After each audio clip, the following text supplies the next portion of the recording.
प्यारे साथियों, आज की इस वीडियो में हम बिहार बोर्ड एग्जाम 2027 के लिए मैथ का 2 अंकीय प्रश्न का सीरीज जो चला रहे हैं, उस सीरीज का यह 10वां पार्ट है। इससे पहले हमने 1 से लेकर 9 तक पार्ट कंप्लीट कर दिए, यानी कि हम 45 प्रश्न तक कंप्लीट कर दिए हैं साथियों। तो आज जो है 46 से बतलाएंगे साथियों। यह 45 तक प्रश्न नहीं देखे हैं तो चैनल के प्लेलिस्ट में जाइएगा, वहां जो है आप लोगों को देखने को जरूर मिल जाएगा। प्लेलिस्ट का नाम क्या है? Class 10th math VBI question, ठीक ना साथियों। तो यह जितने भी प्रश्न हैं 2027 के लिए बहुत ज्यादा VBI है। तो आइए बढ़ते हैं बिना देरी के क्वेश्चन 46 की ओर। इससे पहले आप लोग चैनल पर नए हैं तो सब्सक्राइब जरूर कीजिएगा, अपने दोस्तों के साथ शेयर कर दीजिएगा। बढ़ते हैं क्वेश्चन नंबर 46 की ओर। 46 क्या है? एक अर्धगोला का आयतन 18 पाई सेंटीमीटर क्यूब है, तो इसकी त्रिज्या ज्ञात करें। हमें क्या ज्ञात करना? त्रिज्या। और यह क्वेश्चन 2021 में पूछा गया। तो यहाँ से क्या लिखेंगे? हल लिखेंगे और जो दिया है उसको लिखेंगे। क्या दिया हुआ है? अर्धगोला का जो है आयतन। तो यहाँ से लिखेंगे अर्धगोला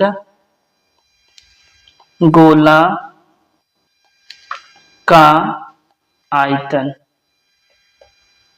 आयतन दिया हुआ है, कितना दिया हुआ है? 18 पाई सेंटीमीटर क्यूब दिया। तो एक चीज मानेंगे साथियों, क्या मानेंगे? इसमें त्रिज्या मानेंगे। तो लिखेंगे माना अर्धगोला की त्रिज्या कितना मानेंगे? R मानेंगे। R मान लिए। अब हम सूत्र लिखेंगे। क्या सूत्र लिखेंगे? अर्धगोला का आयतन का याद है आप लोगों को? अर्धगोला का आयतन बराबर सूत्र होता है 2/3 पाई R क्यूब। यहां तक समझ में आया? अब देखिए साथियों कि अर्धगोला का आयतन यहाँ भी है, अर्धगोला का आयतन यहाँ भी है कि नहीं साथियों? अर्धगोला का आयतन यहाँ भी है, अर्धगोला का आयतन यहाँ भी है। तो यह आयतन यहाँ लिख देंगे। क्या लिखेंगे? 18 पाई लिखेंगे कि नहीं? और यहाँ जो पाई है, पाई रहने देंगे, ठीक ना। 22/7 नहीं लिखेंगे, ठीक, क्योंकि यहाँ हम पाई का यूज किए हैं तो यहाँ भी हम पाई का यूज करेंगे। तो समझिए कैसे लिखेंगे। तो यहाँ तो लिखेंगे क्या? 18 पाई लिखेंगे और यहाँ क्या लिखेंगे? 2/3 पाई R क्यूब। समझ में आया? अब हम क्रॉस गुना करेंगे इधर से। तो यहाँ से देखिए 2 पाई R क्यूब होगा बराबर क्या हो जाएगा? 18 पाई गुने 3। यह लाइन समझ में आया? अब देखिए यहां से तो R क्यूब बराबर क्या लिखेंगे? 18 पाई गुने 3 लिखेंगे और बट्टे में क्या लिखेंगे? 2 पाई लिखेंगे। इसको थोड़ा हम यहाँ लिख देते हैं, जगह का कहीं थोड़ा सा अभाव है यहाँ। तो इस लाइन को थोड़ा हम बेहतर से कहाँ लिख देते हैं? यहाँ लिख देते हैं, ठीक। क्या लिखेंगे कि R क्यूब बराबर 18 पाई गुने 3 लिख दिए और बट्टे में क्या हो जाएगा? यह देख रहे हैं बट्टा में, यह दोनों आ जाएगा, ठीक ना। 2 पाई। अब कटने वाला है कोई? बिल्कुल, पाई से पाई कट जाएगा। 2 से 18 9 बार में कट जाएगा। तो यहां से R क्यूब बराबर कितना आ गया साथियों? 9 तिया 27, यानी R बराबर कितना आ जाएगा? 27 लिखेंगे और यहाँ जो है साथियों 27 लिखेंगे और यहाँ 3 लिख देंगे। तो यानी R बराबर कितना आ जाएगा? 3 आ जाएगा, ठीक ना। तो यह जो है सेंटीमीटर में आंसर हो जाएगा। कोई दिक्कत नहीं साथियों, अच्छे से समझ में आ गया होगा। क्यों हम 3 लिए? तो देखिए वर्गमूल जो है 2 होता है और घनमूल में 3 को लेते हैं। तो 27 का यदि हम यहाँ फैक्टर तोड़िए, यहाँ से 27 से 3 तिया 9, 9 तिया 27, फिर 3 तिया 9, फिर 3 एका 3।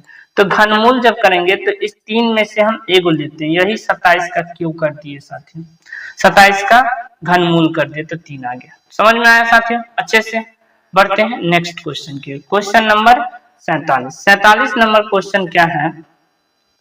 एक लंबवृत्तीय शंकु का आयतन 100 पाई सेंटीमीटर क्यूब है, ठीक है, और जो है ऊंचाई 12 सेंटीमीटर है। तो जो है लंबवृत्तीय शंकु की त्रिज्या ज्ञात करें। हमें क्या निकालना? शंकु की त्रिज्या। और यह 2026 में हाल फिलहाल में पूछा गया है। तो यहाँ से साथियों क्या लिखेंगे, हल लिखेंगे और जो दिया हुआ उसको लिख लेंगे। क्या दिया हुआ है, शंकु का आयतन, तो लिखेंगे शंकु का आयतन। शंकु का आयतन कितना है, 100 पाई सेंटीमीटर क्यूब। और क्या दिया हुआ है, तथा ऊंचाई दिया हुआ, ऊंचाई कितना दिया हुआ है, यानी h बराबर 12 सेंटीमीटर। ठीक, तो यहां से हमें त्रिज्या निकालना है, तो लिखेंगे माना शंकु की त्रिज्या, शंकु की त्रिज्या, शंकु की त्रिज्या यानी r बराबर कितना लिखेंगे, माने है ना शंकु की त्रिज्या, तो यहां से लिखेंगे शंकु की त्रिज्या बराबर करेंगे, ठीक ना, बराबर r। अब समझ में आया, अब यहां तक समझ में आ गया होगा। तो साथियों यहां से देखिए कि शंकु का आयतन जो है का सूत्र क्या होता है, शंकु का आयतन का सूत्र लिखेंगे, तो शंकु का आयतन यहां से लिखेंगे शंकु का आयतन क्या होता है, शंकु का आयतन का सूत्र साथियों 1/3 पाई r स्क्वायर h होता है यह सूत्र, आप लोगों को भी याद हो। अब थोड़ा अच्छे से और समझिए कि यहाँ भी आयतन है और यहाँ भी आयतन है, तो आयतन के जगह आयतन लिखेंगे तो यहाँ 100 पाई हो जाएगा कि नहीं, और यहाँ जो है इधर भी आयतन है तो यहाँ से मान बैठाएंगे, तो यहाँ 100 पाई लिखेंगे, कोई दिक्कत। और इधर क्या लिखेंगे, 1/3 पाई के जगह पाई लिखेंगे, r के जगह r स्क्वायर लिखेंगे, h के जगह 12 लिखेंगे। कटने वाला है 3 से, 3 चौका 12, यानी 100 पाई बराबर कितना आ जाएगा, 1 को 4 से गुना करेंगे तो 4 आ जाएगा, पाई आ जाएगा, स्क्वायर आ जाएगा। तो यहां से इसको इस टाइप से लिखिए कि 4 पाई स्क्वायर बराबर 100 पाई।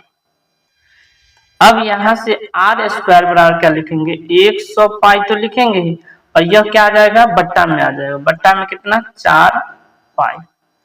अब कटने वाला है तो पाई से पाई कट गया, 4 से यह 25 बार में कट जाएगा, यानी r स्क्वायर बराबर कितना आया, r स्क्वायर बराबर कितना आ गया, 25 आया। तो r बराबर क्या हो जाएगा, √25, 25 का वर्गमूल करेंगे तो कितना हो जाएगा 5। हमें क्या निकालना था, शंकु की त्रिज्या ना, तो लिखेंगे अतः शंकु की त्रिज्या, शंकु की त्रिज्या यानी r बराबर कितना लिखेंगे, 5 सेंटीमीटर आंसर।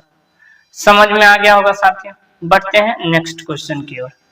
अगला क्वेश्चन नंबर क्या है, 48। किसी शंकु के आधार की त्रिज्या कितना है, 7√7 सेंटीमीटर तथा ऊंचाई कितना है, 21 सेंटीमीटर, तो शंकु का आयतन निकालें। तो यह क्वेश्चन 2024 में पूछा गया है, तो इसे कैसे हल करेंगे, तो यहाँ हल लिखेंगे और जो दिया है उसको लिख लीजिए। शंकु की त्रिज्या दिया हुआ है ना, तो लिखेंगे शंकु की त्रिज्या, शंकु की त्रिज्या यानी r बराबर कितना है, 7√7 सेंटीमीटर। और क्या दिया है, ऊंचाई, तो लिखेंगे तथा ऊंचाई कितना है, ऊंचाई यानी कि h बराबर 21 सेंटीमीटर। तो क्या निकालना है, शंकु का जो है आयतन निकालना है, तो लिखेंगे शंकु का आयतन। शंकु का आयतन का सूत्र होता है क्या, 1/3 पाई r स्क्वायर h।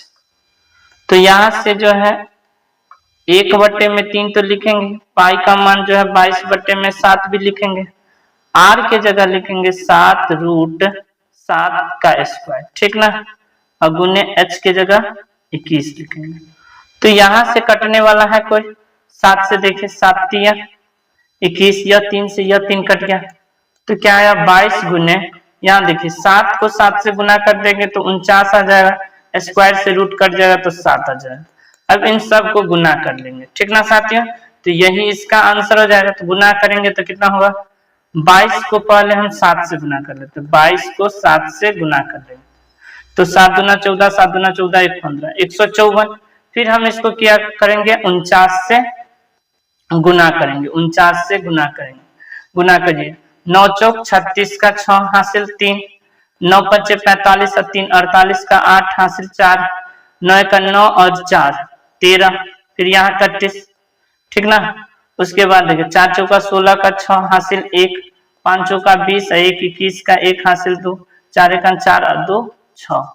तो जोड़ेंगे तो 6, 8 6 14 का 4, 3 1 4 1 हासिल 5, उसके बाद 6 1 7, कितना आ गया 75 46 सेंटीमीटर क्यूब। यही इसका आंसर हो जाएगा। कोई दिक्कत है साथियों, अच्छे से समझ गए होंगे। तो बढ़ते हैं नेक्स्ट क्वेश्चन की ओर। क्वेश्चन नंबर 49 नंबर क्वेश्चन क्या है साथियों कि एक लंबवृत्तीय शंकु का आयतन दिया हुआ, कितना दिया हुआ है 122 सेंटीमीटर है, ठीक। ऊंचाई जो है, देखिए साथियों यह सवाल आप लोगों को नजर आ रहा होगा, अभी जस्ट बतलाएं। तो यह सवाल देख सकते हैं, इसमें जो शंकु की त्रिज्या कर रहा है, लेकिन यही सेम सवाल है, लेकिन इसमें जो कह रहा है क्या कि एक लंबवृत्तीय शंकु का आयतन सेम है 122 सेंटीमीटर, ऊंचाई दिया हुआ 12। यहाँ तिर्यक ऊंचाई निकालना, क्या साथियों तिर्यक ऊंचाई, उसमें त्रिज्या निकालने के लिए कह रहा था। तो सेम नहीं है साथियों, ठीक ना, बनाएंगे अलग बात है, लेकिन सेम सवाल नहीं है, ठीक ना। तो यहाँ से हल लिखेंगे और हल लिखने के बाद जो दिया है लिखेंगे। क्या दिया हुआ है, शंकु का आयतन, शंकु का आयतन कितना है 122 सेंटीमीटर क्यूब, तथा तिर्यक ऊंचाई, ऊंचाई है ना, ऊंचाई लिखेंगे, तिर्यक ऊंचाई तो निकालना है, तो पहले ऊंचाई लिखेंगे। ऊंचाई कितना है h बराबर 12 सेंटीमीटर। तो पहले हम त्रिज्या के बारे में लिखेंगे, तो मानेंगे, माना शंकु की त्रिज्या, शंकु की त्रिज्या बराबर r, मान लिए। अब हम शंकु का आयतन लिखेंगे, क्यों, क्योंकि आयतन दिया हुआ है तो आयतन पर बनेगा। लिखेंगे शंकु का आयतन, शंकु का आयतन अभी जस्ट बतलाएं 1/3 पाई r स्क्वायर h, लिख दिया। अब यहाँ से आयतन कितना है 100 पाई बराबर 1/3 गुने पाई गुने r का मान r स्क्वायर और h का मान कितना है 12। कटने वाला है, कटने वाला है, यहाँ से 3 से 3 चौका 12, यानी इधर कितना आ जाएगा 100 पाई आ जाएगा, और इधर आ जाएगा 4 1 4 पाई r स्क्वायर। फिर से क्या लिखेंगे 4 पाई r स्क्वायर बराबर 100 पाई, यानी r स्क्वायर बराबर क्या लिखेंगे 100 पाई, और बट्टे में क्या आ जाएगा 4 पाई, यह बट्टा में इधर से इधर आ गया, समझ में आया। अब कटने वाला है तो पाई से पाई कट गया, 4 से यह 25 बार में कटेगा, कटेगा कि नहीं, यानी r स्क्वायर बराबर क्या आ गया साथियों, r स्क्वायर बराबर कितना आ गया 25। तो r बराबर कितना आ जाएगा √25, तो r बराबर कितना आ गया 5, 5 आ गया। हमें क्या निकालना है तिर्यक ऊंचाई निकालना, उसमें r निकालना था तो 5 आ गया था। तो लिखेंगे तिर्यक, तिर्यक ऊंचाई यानी l, ठीक ना। l बराबर क्या लिखेंगे √, क्या लिखेंगे √r square plus h square, ठीक ना। यानी r कितना है 5, तो 5 का स्क्वायर प्लस में h कितना है, यहाँ से देख सकते हैं h 12, तो 12 का स्क्वायर, 5 का स्क्वायर कितना होता है 25 और 12 का 144, तो कितना हो जाएगा √169, और यह किसका होता है 13 का होता है कि नहीं। तो 13 सेंटीमीटर क्या आ गया तिर्यक ऊंचाई। तो लास्ट लाइन लिखेंगे अतः तिर्यक ऊंचाई बराबर, क्या लिखेंगे अतः तिर्यक ऊंचाई यानी l बराबर 13 सेंटीमीटर आंसर। समझ में आया साथियों अच्छे से, कोई दिक्कत नहीं। तो बढ़ते हैं इस वीडियो का लास्ट क्वेश्चन 50 क्या है साथियों, बिल्कुल ध्यान दीजिए। और यह क्वेश्चन तो अच्छे से पूछा गया 2025 में और 2023 में, ठीक ना। क्या है, किसी घन का विकर्ण कितना है 9√3 सेंटीमीटर। तो घन का जो है कुल पृष्ठ क्षेत्रफल ज्ञात करें। तो हमें जो दिया है पहले उसको लिखेंगे, यहाँ तो हल लिखेंगे ही। हल लिखने के बाद दिया हुआ है घन का विकर्ण, तो लिखेंगे घन का विकर्ण।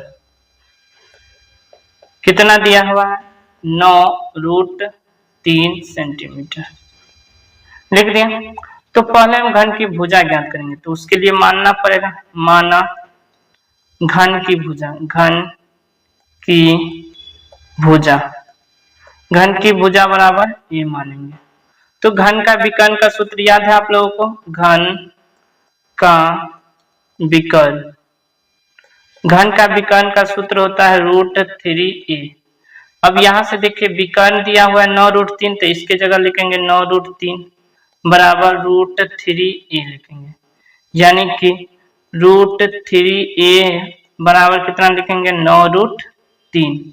तो a बराबर कितना हो जाएगा 9√3 और बट्टे में √3। समझ में आ रहा है? तो यह √3 से यह √3 कट गया, यानी a बराबर कितना आ गया 9। हमें क्या निकालना, भुजा तो निकालना नहीं, इसका जो है कुल पृष्ठ क्षेत्रफल, तो क्या लिखेंगे, यहाँ लिख देते हैं घन का कुल पृष्ठ क्षेत्रफल। क्या लिखेंगे देते हैं यहाँ,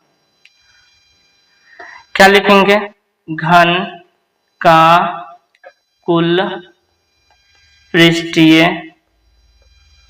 क्षेत्रफल।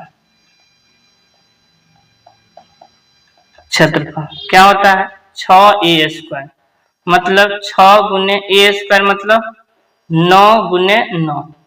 तो यहाँ से 9 9 में 81, 81 को 6 से गुना करिए, 6 और 8 6 48, यानी कि 486 सेंटीमीटर स्क्वायर, यही इसका आंसर हो जाएगा।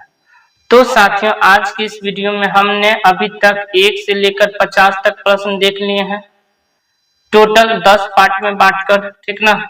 तो यह जितने भी क्वेश्चन है VBI है साथियों, तो अच्छे से इसे कॉपी में नोट डाउन कर लीजिएगा। अगर कोई प्रॉब्लम होता है तो कमेंट बॉक्स में कमेंट कीजिएगा, जो क्वेश्चन में प्रॉब्लम हो, ठीक ना। तो मिलते हैं नेक्स्ट पार्ट में 11 के साथ। अभी के लिए इतना ही। चैनल पर बने रहें और सब्सक्राइब नहीं किए तो सब्सक्राइब जरूर कीजिएगा।